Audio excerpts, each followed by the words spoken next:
Good morning, everybody, and welcome to the Sunday Morning Coach Approach. I am Brett L. Pape. That's Coach Bruce, and let's get started. Coach, this is the week we've all been kind of not been too excited about, and that's because bye weeks are here. And as far as getting hit in the mouth with a bye week, you couldn't expect. To talk about a big sucker punch. You got no Bills, no Rams, no Vikings, and no Eagles. Talk about four offenses where you do not want to be without their players, and yet here we are.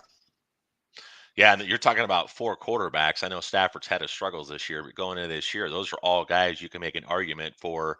You know, Cousins maybe as a mid QB two, but those other three guys you were looking at as potential QB ones, right? So Yeah, and then you lose this, guys like, yep, you lose yeah, this, AJ Brown, you lose Jalen Hurts, you lose Jefferson, you lose, Stephon Diggs. There's so many guys that are just so Cooper Cup. relevant in the Yep. fantasy game. Yeah, all of them. So, but let's get right into it. First game that we're going to talk about is the Detroit Lions, 1-4 at the Dallas Cowboys for 4-2. Before we get into it, once again, no DeAndre Swift. The Yep. spread Cowboys at minus 6.5. There may not be a Swift, but there will be a Dak. Dak is back. How does that help for the game for the Cowboys? Oh, I think it helps tremendously. I mean, I think the one thing that Cowboy fans have to understand is you've got to be extremely thankful for what Cooper Rush gave our team going 4-1 in place of Dak and winning 4 games in a row. Shoot, he won his first 5 NFL starts, won a critical game for us on the road last year against Minnesota. He's did exactly what you want your QB2 to do. So I'm very thankful, but it's time to bring Dak back, and this is a great matchup as Detroit is atrocious defensively, as good as they are offensively in some games. They're just as bad defensively. So what I want to do is break down Detroit first. We talk about players we want to start or sit, right? Who we think has good matchups. So Jared Goff for me is a sit. Is if you look at games against Washington, Minnesota, and Seattle, he threw 9 touchdowns and 2 interceptions. But that has not been the case against top defenses this year. Against the Eagles and Patriots, he completed only 55%, averaged only 220 yards passing in those games with just 2 touchdowns and 2 interceptions. Whereas Dallas ranks first in sacks and pressures. Goff does not do well against either of those. They also rank fourth in passing yards allowed. So I don't think it's a good matchup for Jared Goff. Obviously, with Swift out, love Jamal Williams. If the Giants can keep the game close, they can find their way into the red zone. Jamal Williams gives you upside there on the rushing attack. I'm a little worried about him in terms of the passing game. I'll give that to Amon St. Brown and TJ Hawkinson as they work the short to intermediate parts of the field. But Amon St. Brown to me is a must start for Detroit. So he's the only guy I've got in the Detroit Lions I'm looking at and saying, hey, if there's somebody in this matchup that I like, it's Amon St. Brown, because I think he's that guy that can give you the hot reads. He can work the middle of the field. He can give you that short to intermediate and give you a little bit of yards after the catch. For the Cowboys, I'm starting Prescott.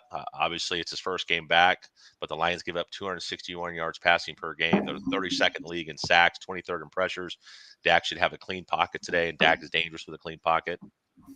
Love Zeke. I think, again, here we go. Lions are giving up 168 yards rushing per game. They don't do anything well defensively.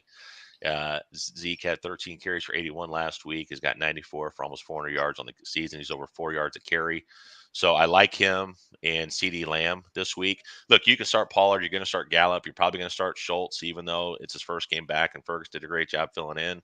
But those are guys that are must starts for me in terms of CeeDee Lamb, Zeke Elliott, Dak Prescott, and then for the Lions, Amon St. Brown. There's not anybody that I'm sitting on the Cowboys that I think is an absolute must sit, but I'm certainly sitting Jared Goff for the Lions. There you go. Spread Cowboys minus 6.5. I don't need to ask you who you like in this one. They could be spread minus 100, and you probably still take the Cowboys.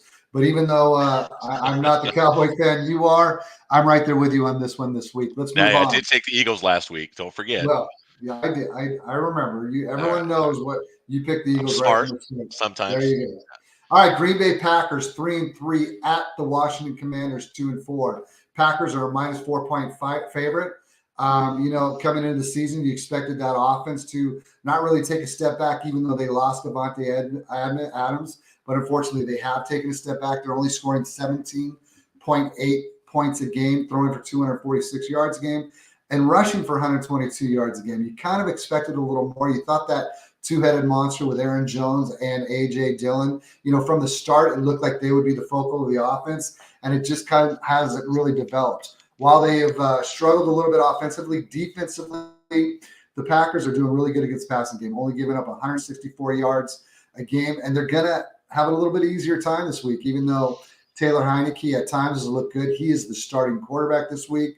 But to face that defense, that's going to be a tough one for them, especially when they're in an offense that only scores 17 points a game. As far as my start and sits or plays in this game, Aaron Rodgers still kind of scares me. I don't like the play, but I get it. When you got 4 quarterbacks that we've already talked about out this week, you may not have a choice. But I'm going to go ahead and play Aaron Jones. I'm playing Romeo Doubs, and I'm playing Robert Tonyan. Robert Tonyan, over the last few weeks, he looks like the guy that Aaron Rodgers wants to go to when things are struggling, and he's played well recently. For Washington, there's really only one person I'm really excited to start. And I don't even know if I'm all that excited, but I'm playing him, and that's Brian Robinson. I'm sitting all the Washington receivers, and I'm not playing Taylor Heineke unless I absolutely had to. Your thoughts, Coach? No, you nailed it. I mean, I think with Green Bay, everything's going to continue to go through. I wish they'd give Aaron Jones even a little bit more touches than what we're seeing. I did expect there to be more of a 50-50 split with Aaron Jones being more relevant in the passing game and A.J. Dillon taking on, maybe a 60-40 split in the run game. It's been more Aaron Jones. But yeah, I agree with you. There's not anybody on Washington. I'm not starting Gibson. I'm certainly not starting McKissick, even in a negative game script and PPR only. He might have some viability there. But yeah, it's the Packers for me in this one with Taylor Heineke starting. All right, so you taking Packers in the points. I'm going to take a different direction. I don't know what it is about Heineke. The team seems to always rally behind him. I'm not saying they're going to win, but I'm saying they're going to cover. So I like the Commanders in this one. Moving on, New York Giants at 5-1 at the Jacksonville Jaguars, 2-4.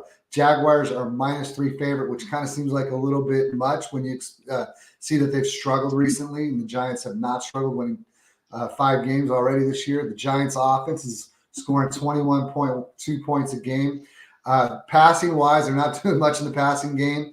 But when you got a guy like Barkley who's helping you out and looking like the RB1 this year in redraft for running backs, you got to like what he's been doing.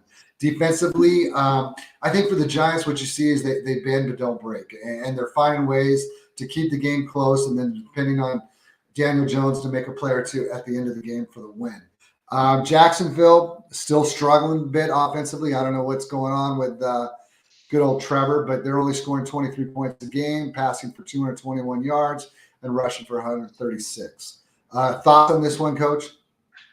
Yeah, I think for the Giants, I mean, I've been very impressed how Brian Dable has used Daniel Jones. I think there's a lot of question marks about Daniel Jones if he's going to be a franchise quarterback, and we've hit on this. I feel like every week. Jacksonville does rank 20th in passing yards allowed, but they've also forced 7 interceptions this season. But Daniel Jones is not a high volume passing attack there. They're going to run through Saquon Barkley. They're going to use Wan'Dale Robinson and Barkley in the screen game. They're going to use Daniel Bellinger. Barkley's the only must start in this game, right? I'm not starting any of the wide receivers. I do think Wan'Dale Robinson, if you need to play him because of bye weeks, I think he's a guy that had a 25% snap share in his first game back last week. He found the end zone with just 4 targets and 3 catches, didn't have a ton of yards, but did find the end zone. So he's a guy that I'm okay with. Daniel Jones, we mentioned the quarterback's out. If you need to play him, you certainly can. But Barkley's the only must start there. I do like Daniel Bellinger. Again, for tight ends, he's a tight end 14. I have him ranked as tight end 14 going this week. Certainly a guy that could be played. On the Jacksonville side, I love Travis Etienne this week. He's top 24 in missed tackles forced, elusiveness, and yards after contact. I think he gets his first NFL touchdown this week as the Giants defense gives up 145 yards rushing on the ground. So I do think this is that game. Travis Etienne is slowly starting to see more and more touches each week. James Robinson has more been delegated to simply the run game. It's not really involved in the passing game as much anymore. So Etienne's a must start. I'm staying away from Marvin Jones and Zay Jones. Again, just defensively, where I think they're at this week in terms of an offense and who they're facing. So that's where I'm at this week in that game. And I know we're going to talk about the spread. I'm taking Jacksonville. I feel like this is a trap game for the Giants. They're 5-1. They've exceeded expectations. They're traveling into Jacksonville, who is 2-4, but they've been in every game. I think this is that game this week that the Giants maybe they're looking ahead. They're looking next NFC East matchup. I think they get trapped in this one. I think Jacksonville pulls it out straight up. I like it, but I don't like it. I'm going with the Giants. I think I'll tell you why. I think Daniel Jones is great for real football, maybe not great if you're looking for fantasy football. And whatever he and Brian Daboll, however you say it, whatever they got going on, it seems to be working late in games. And so I'm going to go with the Giants and take the points. All right, moving on. Tampa Bay 3-3 at Carolina Panthers. Tampa Bay a -13 favorite. Before we get into the game, obviously everyone heard about late last week, Carolina Panthers shipping off CMC for a second rounder, a third rounder, a fourth rounder in 2023, and a fifth rounder in 2024. With that being said, I think that's a great haul for Carolina. I mean, if you're trying to get a top coach in there, adding draft picks is always enticing for a coach to want to take the job. Getting into the specifics of the game, Tampa Bay offense has been somewhat of a struggle this year. You have addressed their offensive line issues, I think, on every show, and it's still showing each week. They're only scoring 20 points a game.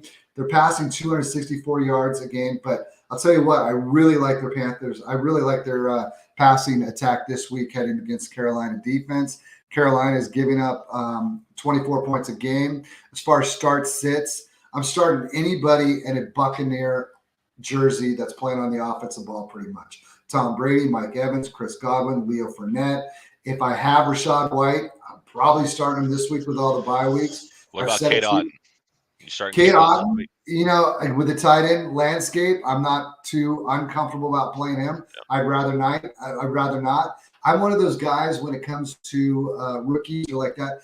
I'd rather see it happen and then react after first. When it comes to guys like that, for Rachaad White, I'm different.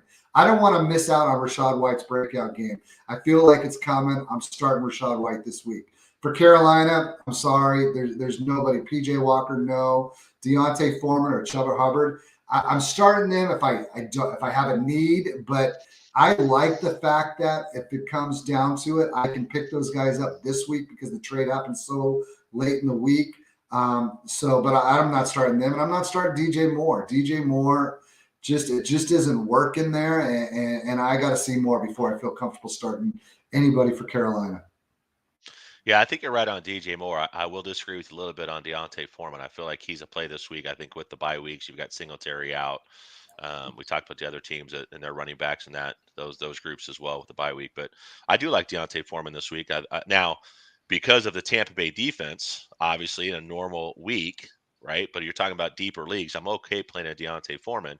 I'm certainly not playing him over more proven guys this week, especially when they're playing up against Tampa Bay's rush defense. But in deeper leagues, you need somebody in the flex spot or someone that might be able to give you, a touchdown, in the garbage time. Deontay Foreman might be that guy this week. So I'm not necessarily shying away from him. I certainly wouldn't start Chuba Hubbard. There's nothing he did last year when McCaffrey was out that makes me feel like he's the guy. So I think it's Deontay Foreman if you have to take a running back in that backfield. I'm guessing you're going to go with Tampa Bay, even though they're giving up an absurd amount of points. Yes, I don't care what the point spread is. It's Tampa Bay. There you go. We're in the same boat with that one. Moving on, Yep. Kansas City at 4-2, coming off a big loss to the Buffalo Bills at San Francisco 3-3. We've already touched upon the CMC trade, so now he came out yesterday that he will be playing. Kansas City is a -1 favorite. Kansas City offensively, they're still doing what they do. They're scoring 29.8 points a game, passing for 275, rushing yards per game, 106.5. Rushing, when we talk about the rushing offense this week, you see a little bit of a change. Isaiah Pacheco was named the starter this morning. CEH is going to kind of slide into the Jerick McKinnon role, kind of be more of a third down back guy. But that's how things are going to shape up in the backfield for them this week. Offensively, for the San Francisco 49ers, they're scoring 20 points a game, throwing for only 216. But with Jimmy Garoppolo, I mean, you're not expecting a lot when they throw. Rushing yards, 124. I see a split backfield this week with CMC getting in there. I do still think Jeff Wilson is going to be an integral part of the offense this week when he has flashed at times. So I would not be afraid to play Jeff Wilson for at least one more week. Kansas City, I feel real good. Obviously, always playing Patrick Mahomes, Travis Kelce, and I would start both Isaiah Pacheco, and I'd even put in CEH in a flex role. For San Francisco, it's CMC. Start him. Don't worry about the amount of touches. I know you have a theory on how many he'll see, and I'm looking forward to you telling me that. And I'm still going to start Wilson. I'm still starting Debo. I'm starting Ayuk. And if you got freaking Greg Kittle or George Kittle, you're playing him. Yeah. Brett, I think it's frozen up here for a second, so I'll take it over from here. But the Kansas City Chiefs game, San Francisco. Obviously, I'm taking San Francisco on the spread. It's San Francisco is getting 1 point at home. I'll take San Francisco. I feel like the CMC trade gets that team fired up. I think you're looking down the road in the NFC West division they're in, which is a very tough division. I think this is one of those games where they get an opportunity to catch Kansas City at 4-2 and get the win at home. I'll take San Francisco +1. If you get into the next game, will be the New York Jets at the Denver Broncos. We lost Brett for a little bit, so I'm sure he'll try to find his way back in. But I've got the Jets at 4-2 at Denver 2-4. A couple players I want to go over. We'll talk about the Broncos first. Um, with Denver, I'm sorry, the Jets first. With Jets, I like Zach Wilson is not a play that I'm high on this week. The Broncos are fourth in points allowed and fourth in passing yards allowed per game. The Jets are 3-0 with Wilson, but they have leaned heavy on Brees Hall and Michael Carter with just 56% of his passes and has just 572 yards passing in those 3 games. So I'm out on the passing game against this defense this week. The only person I'm starting for the Jets is going to be Brees Hall. The Jets are averaging 30 rush attempts per game since Zach Wilson has returned.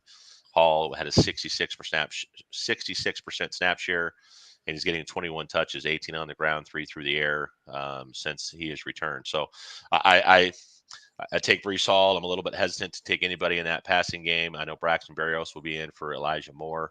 Elijah Moore sits out as he requested a trade. Tyler Conklin started off well early in the season, but just 8 targets over the last 3 games. So I'm not excited to start him either. On the Broncos side of the ball, Brett Ripien starting. I'm sure, Brett, you'll get into that one. I love the guys from Boise State guys. So I always want to root for Boise State guys. But this is not a week that I'm excited about Brett Ripien. I'm certainly not excited about the backfield with Melvin Gordon, Latavius Murray, and not knowing what's going on there. Melgo only got what was it? I think 3 carries for 8 yards last week. And you saw it. There's now a meme with his face and looking like he doesn't understand what's going on. Had a couple comments with the media after the game. They're going to give him the start. Nathaniel Hackett's way of saying, hey, I recognize what you're saying. You're important to this team. I'm going to go ahead and start you this week.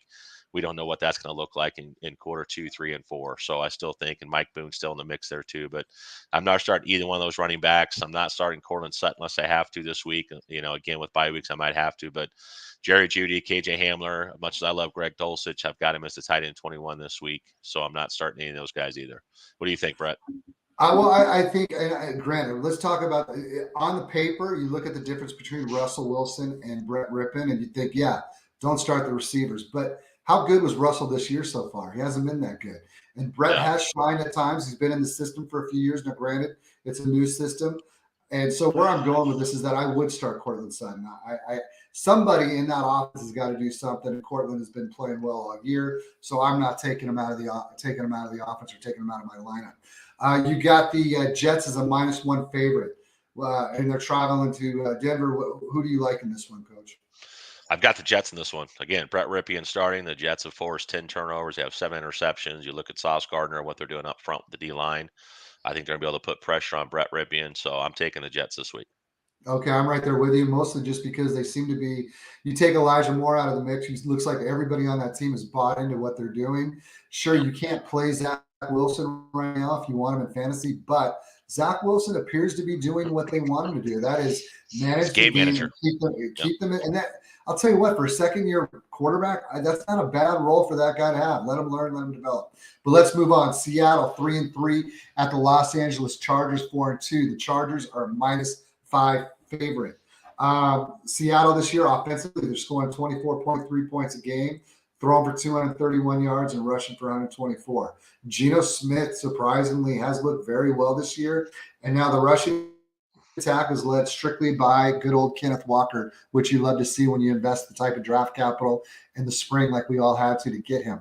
Defensively, this is where Seattle really struggles. They're giving up 27.2 points a game. Throwing yards, they're giving up 245 yards passing, and they're giving up a whopping 165 yards rushing. Chargers, on the flip side, passing. They love to throw the ball, throwing for 280 yards a game, and the rushing attack 4. For Seattle, I'm starting Kenneth Walker. I feel comfortable. I feel like Geno Smith has done nothing to dissuade me from playing Tyler Lockett, DJ Metcalf, I should say. So I would even feel somewhat comfortable starting Geno Smith and Will Disley. On the other side of the game, we've already talked about the Seattle rushing attack. Seattle rushing defense. It's atrocious. I expect a huge game out of Austin Eckler in both the run game and pass attack. And I also feel comfortable starting Herbert, Williams, and Gerald Everett. Yeah, there's not anybody on the Chargers that I'm not willing to start this week against Seattle. And I think on the Seattle side of the ball, you hit it with Geno Smith. I love what he's doing. I love Kenneth Walker, what he's doing. He's looked extremely good. You're starting to see his ability with lateral movement, his ability through contact. I'm really excited about Kenneth Walker. It's nice to finally see him getting the volume. You hate the reason why with Penny going down. I certainly rooted for Rashad Penny as well, but excited about what's going on offensively there. Yeah. And I'm with you on Geno Smith. I think Geno Smith has done a great job this year. He's exceeded expectations. And, I'm looking forward. I have no issues whatsoever playing DK Metcalf and Tyler Lockett. There you go. Let's talk about who we want in this game. Not who we want, but who we think. Even though we're -5 favorite, I like the Chargers. I feel like that they're going to have a big breakout game, and I expect it to happen this week. Yeah. Yeah. I'm with you. I'm taking the Chargers as well. All right, moving on. AFC North Division game. We got the Cleveland Browns 2-4 at the Baltimore Ravens 3-3. The line, Ravens are a -6.5 favorite. What are your thoughts on this game as far as it stands? Well, I think, this is one of those weeks where, if you look at the Cleveland Browns and what they're doing offensively this week, the Ravens allowed 268 yards passing per game. They're 28th in the league, but over the last four, they've allowed the eighth fewest yards. So sometimes you take those season long stats and you got to look at, hey, what's really happening over the last three games. I think that's a really good sample size to take a look at where teams are at. So I don't like Brissett this week. He's completed just 46% of his passes last week against the Patriots with 2 interceptions, as they got walloped 38 to whatever it was. And then he's got just 6 touchdown passes with 5 interceptions on the season. So I think you're kind of getting from Jacoby Brissett what we thought we would until Deshaun Watson's ready to go. Nick Chubb, Ravens allow only 104 yards rushing per game, but we got to remember Nick Chubb is absolutely elite. He's topped 100 yards in 4 out of 6 games this season, leads the NFL with 649 yards and 7 touchdowns. He's at 5.9 yards per carry. There is no scenario where you're not playing Nick Chubb. And then the other one on Cleveland that I'm starting this week is Amari Cooper.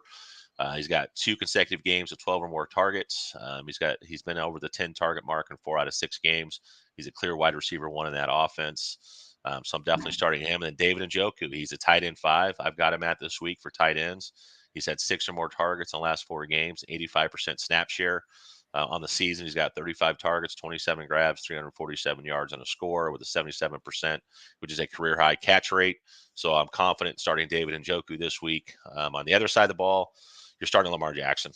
Enough said. We can go through all the superlatives and all the stats, but you're starting Lamar Jackson and you're starting Mark Andrews, who I have as a tight end 1 this week. Kenyon Drake, I think you look at the backfields. I'd love to get your thoughts on this one. You've got Kenyon Drake, who I've got ranked as the RB26 going this week, with J.K. Dobbins out with the knee injury. He finished last week with 10 carries for 119 yards and a score. Dobbins is going to be out the next 4 to 6 weeks. Now, you do have Gus Edwards coming back. He'll get an opportunity to get some touches today. I think they're going to be slow and bringing him back, which is why I like Kenyon Drake this week. Justice Hill is the RB52, and so I don't see Justice Hill unless he gets a splash play this week. I think it's Kenyon Drake. But I think you're going to see Lamar Jackson own that backfield again. And I don't trust any of the wide receivers for Baltimore this week in terms of Bateman still dealing with the foot. Not even sure if he's playing right now. At 9:30 this morning, I think it was a little bit up in the air if he was playing or not. I'm not sure what we've got in terms of that. And I don't see any reports that have shown he's definitely playing this week. Devin DuVernay, of course, if Bateman is out, could be a play, especially if in deeper leagues or if you need him in a flex spot, you could certainly play Devin DuVernay and feel confident there. What are your thoughts on that, especially on the backfield? Well, the backfield, I think we got to go with Drake, and we go with Drake just based off of what he did last week. I mean, I think he had over 119 yards rushing. Alden, I want to say thank you so much for the question. We can get into that real quick. And if I had to make a decision right now between Drake and Pacheco, I'm going to go with Drake, and that's because we've seen him do it, and he's not facing the San Francisco 49er defense like Pacheco is. So for me, Alden, I'm going to go with Drake for this week alone. Coach, who would you take in that call? Yeah, I would take Drake on that one too. I think you look at Baltimore's rush offense and what they've done under Greg Roman. It's a very proven offense, and Kenyon Drake does give you that Tony Pollard-esque. In other words, of all the running backs in that backfield, he's the most explosive. He's a guy's got an opportunity. He can take a touch for 30 plus yards. He can be involved in the passing game. So I certainly would take Kenyon Drake there. As much as I love Pacheco and I compare him to Chris Johnson in terms of build, he doesn't give you that lower body trunk, the big quads, the big hammies, the big junk in the trunk to run between the tackles, but he gives you the ability because of how he runs and his running style, very physical for his size. So as much as I love Pacheco, I would take Kenyon Drake there. Great Yeah, we got question. the Ravens minus. We got the Ravens at minus 6.5. Who do you like in this one, Coach? I take the Ravens. I don't love the point spread. I feel like -6.5 is almost enough to make you feel like you can go either way with this one. But I just feel like Lamar Jackson and Mark Andrews and what they're doing and the way they can play defensively, I lean Ravens at -6.5 in terms of what they can do in the run game. So it's going to be a matter of, can the opposition establish the run? But I still take the Ravens -6.5. But I could go either way on this one. I like the Ravens as well. And you brought up Bateman. I'm looking for a Bateman. I think Bateman does play, and I think Bateman does have a breakout game. He was I hope kind you're of a right. little he was kind of a little offended last week when they were talking about trading for receivers. So with Yep. that being said, I'm going to go ahead and go with the Ravens. Moving on. Let's see. Before we get into the next one, let's look at this question we just got in from Edward. Trade Kelsey and Ramonde for JT, Brees, and Njoku. 12 man, I get Pierce, but I'm starting Dubs at flex. All right. What do you think on this one, Coach? Trade Kelsey and Ramondre for JT, Brees, and Njoku. 12-man full I, PPR. I got I'm Brees going. taking. I'm taking. I love Kelsey, but I'm taking JT, Brees, and Njoku in Oh, this I one. was going to say. I mean, I think it's hand down. It's just reading that. I'm reading Kelsey and Ramondre, both guys that I'm high on. But you can give me JT, Brees Hall, just those two alone. I would probably make that trade, and then you're going to throw in Njoku on top of that. I think that's a no-brainer. You're taking the JT Brees side for sure. Great Well done, question, Edward. Edward. Thank Well you. done. Yep. Thank you so much. All right, moving on to our next game. Atlanta Falcons 3-3 at the Cincinnati Bengals 3-3. Cincinnati is a minus 6.5 favorite. Atlanta offense. They're only scoring 24 points a game, only throwing for 150 yards a game. We've already talked about what we both did as offensive coordinators at high school level. We both can remember teams where we would do that at least in Yep. a half or two. So it isn't pretty what they're doing offensively. Rushing yards, they are rushing the ball well. You brought up Arthur Smith and his ability to create a rushing attack and doing a good job on our last show. So they have had success running the ball. Defensively, they're struggling. They're giving up 281 yards passing with 104 yards rushing. Cincinnati, this was an offense last year that just dominated throwing the ball. This year, kind of bit of a struggle. Struggling also in the running game, only getting 89 yards a game. But I do think this is going to be somewhat of a wake-up call, more so for Cincinnati, and I do like their offense breaking out this week. As far as plays for this week for Atlanta, Tyler Algier, even though he hasn't seen the end zone, I like what he's doing. I like the volume that he's getting. I'm playing him. And we talked about it before. One day, Drake London and Kyle Pitts are going to be huge games. I'm not going to miss it. I'm playing both those guys. For Cincinnati, I'm playing Burrow, Mixon, Higgins, and Chase. What about you, Coach? Yeah, I'm right there with you. I think Tyler Boyd's that guy that's that fringe player. I think it's the one topic, one player that I feel like I get asked a lot. If you've got Jamar Chase and T. Higgins both playing, I don't like him as a wide receiver 3 option. You are seeing more defense run a too high look against Cincinnati, taking away the big plays over the top, trying to make you do everything underneath and relying on your guys to come up and make plays. So I just don't like the big play potential as much this year with Cincinnati as we saw last year. I think we all knew there's probably going to be some regression there because they beat the odds in terms of big plays last year. So I love what Atlanta's doing. I love what as much as I hate what Arthur Smith is doing in terms of his utilization of Kyle Pitts and how he uses them in the passing game.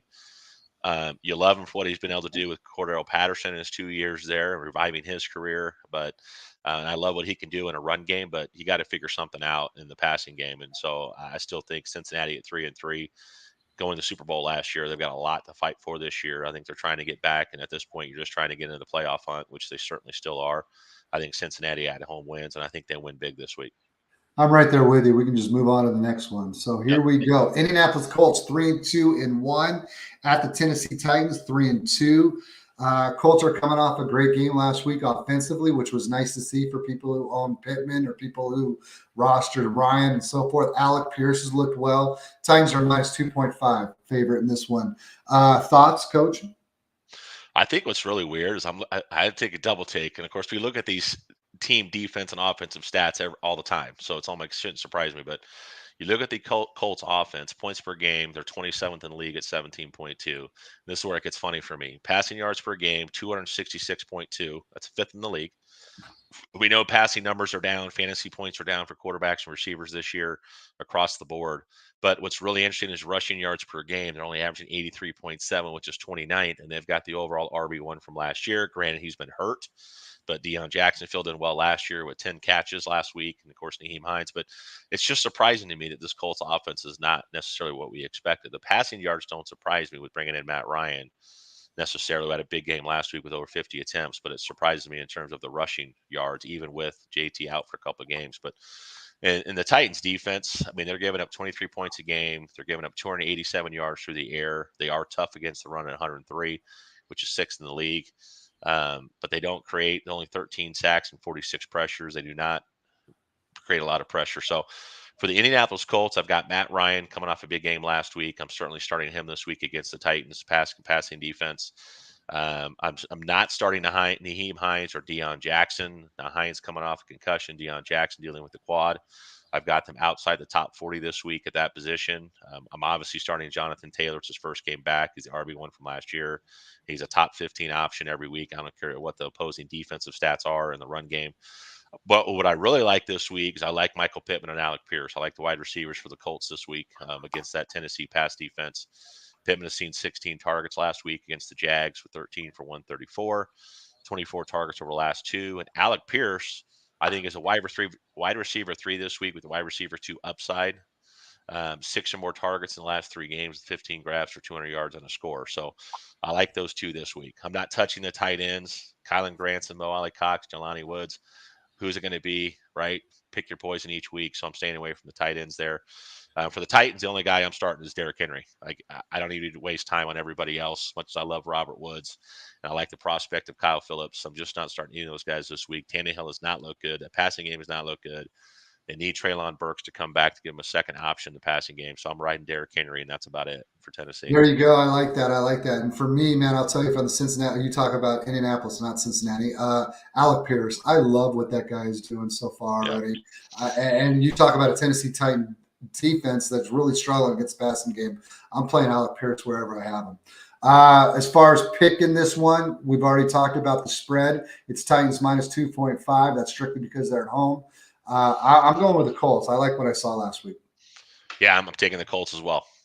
Okay, so let's look at Forsetta's question. He's got a flex question. He can start Bateman, Dobbs, Pacheco, Terry, or Pickens. Well, let's just start with guys I'm taking out. I'm taking out Terry because I'm concerned about, what that quarterback's going to do. Dobbs, Bateman. I'm probably, if I had to just take a stab right now, I'm going Dobbs. Yeah, if you tell me, and I'll say the same thing about Pickens again, I just don't trust the passing game there. It's the only reason why I take Pickens out. Love his talent. So I just don't feel confident playing him this week. Terry McLaurin, we talked about Heineke, some concerns there. Pacheco going to get the start, but CEH will still be involved. So I think you can eliminate him. Bateman, has the foot injury if he plays, but I'm doubtful there. I'd be going against what I said if I said you're going to play Bateman over Dobbs, because I said I wasn't in on Bateman this week. Right. So, but I'm certainly in on Romeo Doubs. I think the more time he gets with Aaron Rodgers, the more that chemistry comes into play. Now that Randall Cobb is out, I think Dobbs just becomes that safety security blanket. Him and Tanya are the 2 guys there, and Lazard, or 3, I should say, the 3 guys there in Green Bay in terms of passing game that I like. So I would take Dobbs. Thank you so much for the question, Forsetti. Let's move on to our next game. Houston Texans 1-3-1 at the Las Vegas Raiders at 1-4. Raiders are -7 favorite. This is exactly, the way they have struggled in close games all year long. This seems to be the perfect matchup for the Raiders this week. Yeah, I agree. If you look at the Texans, Davis Mills has not looked as good this week. The Raiders are 23rd in passing yards allowed at 256, but he hasn't broken 250 yards in a single game this season. He's only got 5 touchdown passes and 4 interceptions. So I'm out on Davis Mills. The 2 guys that I would consider playing would be Dameon Pierce. He's a guy that I think is a must start this week just on volume alone. He's had 40 carries and 5 or more targets over the last 2 weeks with a 70% or more snap share. He's got 230 yards rushing with 9 receptions in those 2 games. Rex Burkhead, I'm out on. You're only going to get receiving upside, so I'm out on him. His yards after catch and his receiving yards and receptions he does have is very low in terms of average yards per reception. I like Brandon Cooks. I think he's a guy, especially with bye weeks. I still think Brandon Cooks is that guy that's got a talent. That's been a rough start for him this year. At some point, I'm hoping he breaks out. But I'm not touching the tight ends, Brevin Jordan, OJ Howard, not touching those guys. For the Raiders, I love Josh Jacobs. They give Houston gives up the most fantasy points to the running back position. They give up 160 yards plus rushing per week. Jacobs over the last 2 weeks has 49 carries for 298 yards and 3 scores. I'm all over him. He's 5.5 yards per carry. He's also got 10 receptions for 70 yards. And of course, Devontae Adams, you're starting every week. Hunter Renfro, he's on a must start for me. Still coming back, dealing with the hip injury. Last report I saw, he was planning on playing today, but I'm a little hesitant to put him in. I'd rather trust Devontae Adams and Josh Jacobs this week for the Raiders. A couple guys that I kind of do like that you didn't mention. I do like Nico Collins. I like how he's been playing the last few weeks. You talked about the buys. You talked about the type of receivers that aren't playing this week. If you have to play him, I feel pretty comfortable playing Nico Collins. And then for the Raiders, with Waller still being out, I like Foster Moreau. He's built up some sort of connection with Carr, and so I feel comfortable playing either one of those guys. Moving on to the Sunday night football game. Pittsburgh Steelers 2-4 at Miami Dolphins 3-3. Dolphins are a minus 7.5 favorite. Tua is back. Thoughts on this one, Coach? Yeah, I think you're playing two. I've got him as a QB 24 this week, but and that seems low as a QB 2. But I think the upside, that's really more of a floor ranking, I think. But when you've got Tyreek Hill and you've got Jalen Waddle, Mike Gesicki's come on as of late. I still like Tua. I've got Raheem Mostert, RB35. He's a guy I'm comfortable playing with the volume that he's been getting. Although Chase Edmonds is kind of, he's still that guy that's still kind of in the mix. So you got to consider Chase Edmonds. So, but again, with bye weeks and deeper leagues, I'm okay if you want to put Raheem Mostert in the lineup. You're playing Tyreek Hill and Waddle every single week. Gesicki is tight end 12 for me. So I think you play him. If you look at Pittsburgh, Kenny Pickett, I've got at QB 34, RB 22 for Najee Harris. I'm not a Hey, Najee Coach, Harris. Yeah, go ahead. there's only 32 teams, and he's number 34. So, yeah, I wouldn't play him. Yeah, I wouldn't play Kenny Pickett. I'm not high on Najee Harris, and I'm certainly out on Jalen Warren, George Pickens, and Chase Claypool. Although I know Claypool had a decent week last week, but I'm still not there. Pat Freiermuth is back, so I am in on Pat Freiermuth again. Tight ends it's not deep this year, and Freiermuth showed early on in the season when he's healthy and he's playing a good snap rate, he's going to be involved in the passing game there. So I do feel comfortable starting Pat Freiermuth. Thoughts on the backfield? You mentioned Chase Edmonds, but I'll tell you what, Raheem Mostert, he's looking as if the guy stays healthy, he's a must start for me every week. Yeah, I agree. He's seeing more of the lion's share. I think you're seeing Chase Edmonds. I think you thought we'd see a lot more out of him coming into this season, especially with his involvement potentially in the passing game. But you've seen Raheem Mostert. He's been able to stay healthy. He's looked great. He's looked explosive. He gives him big play potential. So I like what I'm seeing from him this year. And you know what? We talked about Claypool, and they are struggling offensively with a rookie quarterback, but I do like Claypool. I don't know if it's because of the talks of him possibly traded.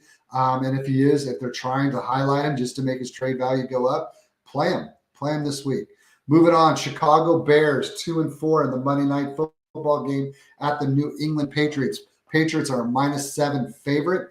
Chicago offense, man, it's putrid. They're scoring 15.5 points a game, throwing for 120.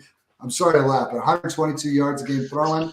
Rushing is where they are looking good, though. You got Khalil Herbert and you've got David Montgomery both healthy. Look for them to pound the ball this week. I'm comfortable playing either one of them, if not both. Chicago defense, they're giving up only 178 yards passing, but they are giving 163 yards rushing. For the New England Patriots, they get Mac Jones back after a couple good weeks from Bailey Zappi. And for me, I'm real. Like I said, I feel real comfortable starting any one of those running backs for Chicago. I even feel okay starting Cole Kmet if I have to, just because he's starting to get a little more work with Justin Fields back there. For New England, I'm not playing Mac Jones unless I absolutely have to. But I'm definitely playing Ramondre Stevenson, and I'm also probably playing Jacoby Brissett. Excuse me. Jacoby Myers, I got you. Thank you so much. Continue. Your turn. No, I'm right there with you. I think those are exactly who you play. I think you play Jacoby Myers and you play Ramondre Stevenson if you're New England. I'm not starting Mac Jones either. I think on the Chicago side, we are seeing Justin Fields play a little better, but that New England defense is starting to figure it out. So if Fields doesn't give you the rushing upside, He's not a guy that I'm excited to play this week, although in the Scott Fish Bowl, I'm forced to play him because Matthew Stafford is out, who has not played well this year. So I'm starting Justin Fields. So I hope I'm wrong, and I hope he balls out, finds some rushing yards, and can find Darnell Mooney. But yeah, I'm with you on Cole Kmet. I think I'm shocked at the lack of usage we've seen over the first several weeks of the season. I think he's starting to see a little bit of an uptick there. He's not like he's not on the field. He's involved in the route participation. He's playing 85% plus snaps at tight end position. So at some point, Kmet's got to get it figured out. So, and I think that's where the New England Patriots are going to be a little bit more susceptible in this game. Hopefully, is with Kmet on option routes if they use him that way, maybe some nod routes. But it's not a game I'm excited about for a Monday Night Football game. But I think the Patriots are starting to play well. I think the Patriots end up running away with this game. I don't expect this game to be that close. I think it's they probably win by 10, 11 points in this one.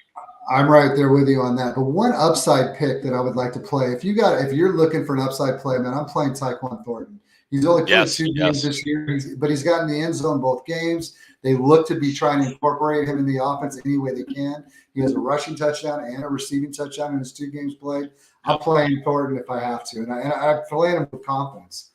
Coach, despite me, being kicked out because of lack of internet service here, not a bad show. Really appreciate you once again. All the guys that came in and asked questions, love it. Please keep them coming. We're on every Wednesday from 7 to about 8:30 p.m. on the Pacific Coast time. Every Sunday morning, you can find us on YouTube for our Start and Sit show. Love the interaction. Please keep coming. Hey, huge shout out to Yards Per and the staff over there, Alex Johnson and Matt and everybody else that supports us and has helped us put this podcast together. I want to give those guys a huge shout out. Go check out the site at Yards Per. Tons of information on there. It's a phenomenal group and always a blast to jump on and talk football with you, my man. All right, brother. I hope all you guys survive the bye week this week and you enjoy a day of much wins and a lot of points in fantasy. Have a good one. Best of luck to y'all.